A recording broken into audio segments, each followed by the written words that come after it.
La désormais célèbre exposition de concept car du 30e Festival Automobile International a ouvert au public. Cette année, la star des prototypes se nomme Alpine Vision Gran Turismo. Présentée en avant-première mondiale, cette monoplace ultra sportive et unique sera téléchargeable gratuitement en mars prochain dans le jeu de simulation Gran Turismo 6. Anthony, vilain directeur du design Alpine, nous explique les défis que ses équipes ont dû relever. C'est un double défi, parce qu'il y a à faire une voiture spectaculaire, ça c'est quelque chose d'important et c'est aussi ce qu'on nous a demandé à travers le jeu.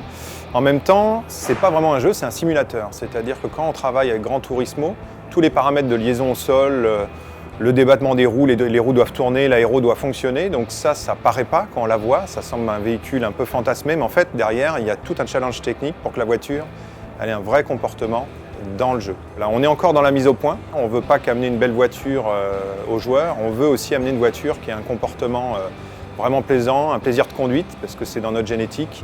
Et on verra le succès vraiment de la voiture à travers les joueurs, à travers le téléchargement, à travers du nombre de courses que la voiture va effectuer.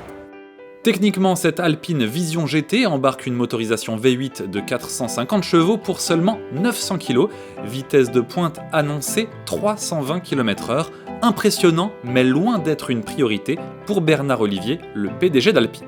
Et ce qui est important, parce que Alpine, c'est pas la vitesse pure, ça n'a jamais été la vitesse pure.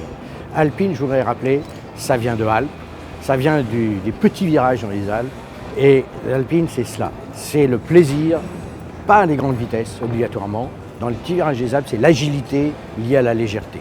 Et cette voiture, elle le porte, je pense, dans son design, d'où le fait qu'il y ait une espèce de double coque qui fait circuler l'air, mais elle le porte aussi dans son comportement quand vous jouez sur le jeu. Je vous invite à y jouer, il y en a un là. Effectivement, un simulateur est installé à côté de cette vision Gran Turismo. Plusieurs vues sont proposées et vous remarquez qu'au freinage, la voiture déploie ses aérofreins, une originalité sympathique qui donne du caractère à l'engin.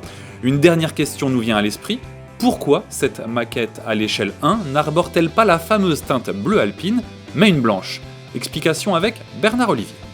Elle est bleue au niveau de son cœur, et quand même, le bleu alpine, le bleu de France, et elle est blanche parce que d'abord le blanc, on a trouvé, ça exprime le renouveau, la renaissance, c'est aussi la couleur de la neige avec les Alpes, et enfin c'est une couleur qui a été utilisée par Alpine dans le passé, puisque la berlinette a été présentée par Jean Rédélé au Salon de Paris en 70 en couleur blanche, donc on trouve que ça change un peu du bleu et ça nous donne de la modernité dans la marque.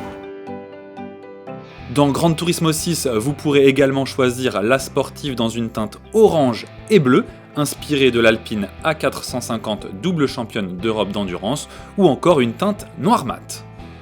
Les fans d'Alpine seront sûrement ravis de patienter avec ce concept Vision Gran Turismo, mais garde en mémoire la présentation l'année prochaine du modèle qui signera la renaissance d'Alpine. Bernard Olivier nous promet que certains détails et clins d'œil de ce concept car seront repris sur la nouvelle Alpine de route.